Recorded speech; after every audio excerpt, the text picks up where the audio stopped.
حي على الفلاح.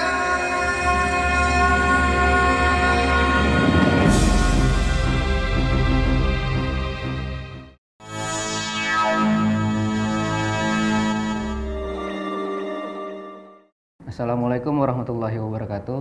Sahabat muslim yang dirahmati Allah Subhanahu wa taala. Alhamdulillah kita bisa berjumpa lagi di Front Talk Show bersama saya Isa Imanuddin. Pada Front Talk Show kali ini kita akan membahas seputar Front Santri Indonesia atau yang biasa disebut FSI. Mungkin di antara sahabat muslim sekalian ada yang belum tahu apa sih Front Santri Indonesia itu. Oleh karena itu telah kita hadirkan seorang yang spesial. Beliau adalah ketua dari Front Santri Indonesia, Habib Muhammad Hanif Alatus. Assalamualaikum, Habib. Waalaikumsalam warahmatullahi wabarakatuh. Apa kabar? Alhamdulillah bkhair, sehatul afiat. Alhamdulillah. Kesibukannya apa aja nih, Habib? Kesibukannya hari-hari ini lebih banyak ke safari dakwah. Dakwah di berbagai daerah, Jakarta, Bogor, Tangerang, Bekasi, Sumatera, Kalimantan. Alhamdulillah. Intinya buat umat lah ya, Habib. Naam. Oke, langsung aja dulu ya. Front Santri Indonesia itu apa sih? Dari sejarahnya dan Front Santri Indonesia ini sebelumnya bismillahirrahmanirrahim. Alhamdulillahirabbil alamin. Wassalatu wassalamu ala sayyidil mursalin sayyidina Muhammadin wa ala alihi wa sahbihi ajma'in. Amma ba'du. Pemirsa Front TV yang dimuliakan oleh Allah Subhanahu wa taala, Front Santri Indonesia adalah anak organisasi dari FPI. Anak organisasi dari FPI. Jadi FPI itu memiliki beberapa anak organisasi. Ada yang fokus di bidang kemahasiswaan, itu namanya FMI, Front Mahasiswa Islam. Ada yang fokus di bidang kemanusiaan, nah, itu namanya HILMI, Hilal Merah Indonesia.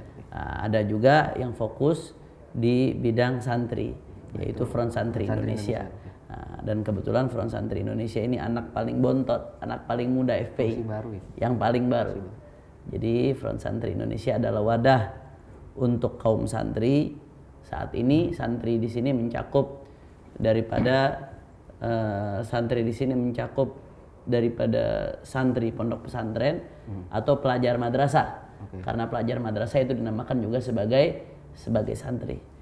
Nah, untuk tujuan utama dari terbentuknya Front Santri Indonesia itu apa sih? Nah, jadi tujuan pertama dari terbentuknya Front Santri Indonesia, tujuan utama dari terbentuknya Front Santri Indonesia itu adalah sebagai wadah santri Ahlus Sunnah wal Jamaah yang ada di Republik Indonesia ini. Nah, karena memang FPI ini organisasi Islam Ahlus Sunnah wal Jamaah yang menganut daripada Asy'ari dan Syafi'i.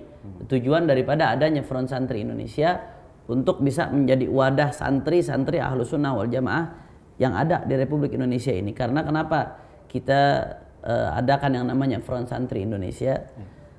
Santri ini salah satu garda terdepan untuk mempertahankan yang namanya NKRI.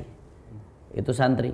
Sejarah udah membuktikan itu, bagaimana peran santri membela negara, bagaimana peran santri membela daripada tanah air, dan bagaimana peran santri turut berjuang di dalam kemerdekaan negeri ini di belakang komandonya para ulama. Nah, keberadaan santri ini sedang diperebutkan oleh berbagai macam pihak. Sebut saja ada setidak-tidaknya ada 4 pihak yang ingin menggerogoti eksistensi santri Ahlus Sunnah wal Jamaah yang ada di Indonesia. Salah satunya mulai tahun 70-80-an itu gencar-gencarnya pemerintah Saudi Arabia yang kebetulan negara tersebut menganut daripada madhab Wahabi Salafi. Gencar-gencarnya menggelontorkan beasiswa untuk santri-santri yang ada di Republik Indonesia ini. Oh, luar biasa, mereka gelontorkan beasiswa sangat banyak. Nah, ini kan mengancam daripada eksistensi santri Ahlus Sunnah wal Jamaah. Akhirnya berapa banyak santri yang berangkat ke sana sehingga diwahabikan. Ketika pulang ke Indonesia dia tidak lagi menganut daripada Ahlus Sunnah wal Jamaah, akan tetapi dia menganut pemahaman Wahabi Salafi yang gampang mengkafir-kafirkan daripada selain golongannya. Jadi memang Front Santri Indonesia ini untuk meluruskan. Ini satu. Nah, kemudian itu baru satu. Sehingga mereka punya target tahun sekian sudah ada sekian ribu doktor Wahabi yang siap untuk mewahabikan Indonesia. Di sisi lain Syiah yang kebetulan mereka banyak berdomisili di Iran. Nah, mereka juga menggelontorkan luar biasa banyak sekali beasiswa untuk santri-santri yang ada di Indonesia supaya belajar di Iran. Tujuannya untuk apa? Pulang ke Indonesia mereka menjadi Syiah. Nah, sehingga mereka ke depan punya banyak sekali dai-dai Syiah yang siap untuk mensyiahkan Indonesia. Nah, ini kita khawatir sekali. Belum lagi liberalisasi, sepilis, sekularisme, pluralisme, liberalisme. Berapa banyak beasiswa yang digelontorkan oleh universitas-universitas barat yang diperuntukkan untuk santri, sehingga santri-santri kita banyak yang belajar ke Inggris, banyak yang belajar ke Prancis, banyak yang belajar ke Amerika, banyak yang belajar negara-negara barat. Kalau mereka belajar fisika, belajar kimia, belajar teknologi nggak ada masalah.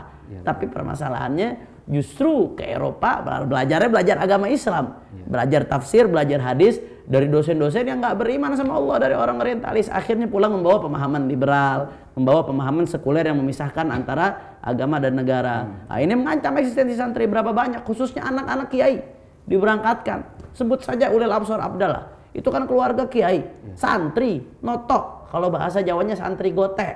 Nah, tapi diberangkatkan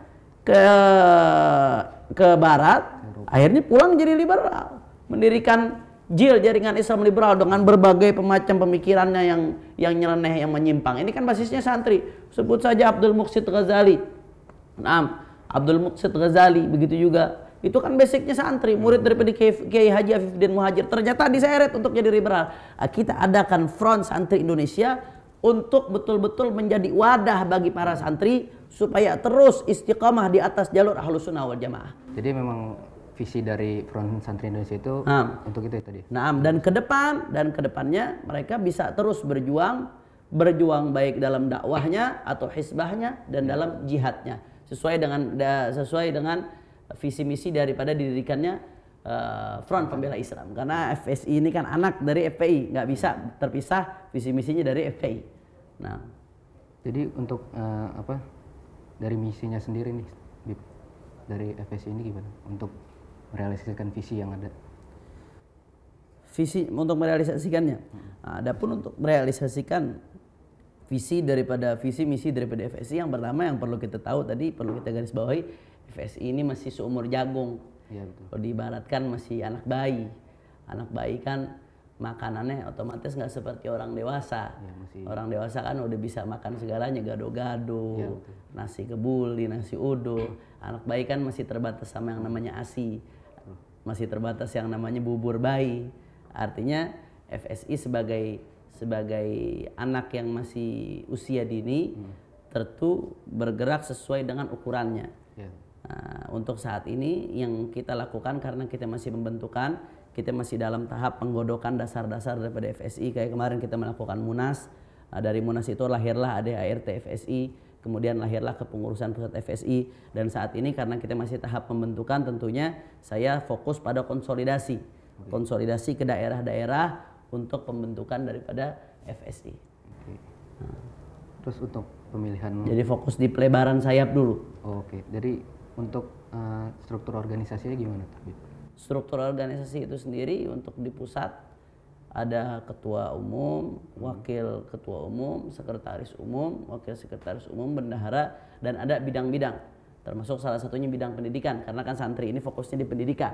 Beda santri sama Laskar LPI. LPI kan lebih banyak fokus turun ke jalan. Kalau FSI kan lebih jadi Laskar Pena, Laskar intelektual yang memang mereka dipersiapkan untuk masa depan. Hari ini mereka jadi santri, tapi 10-20 tahun lagi mereka yang akan jadi kiai. Hari ini belajar di pesantren, tapi 10-20 tahun lagi mereka yang akan memimpin pesantren. Jadi memang salah satunya kita punya bidang pendidikan untuk mengasah daripada daya intelektualitas kaum santri. Itu bidang pendidikan. Di bidang pendidikan itu ada divisi Bahthul Masail.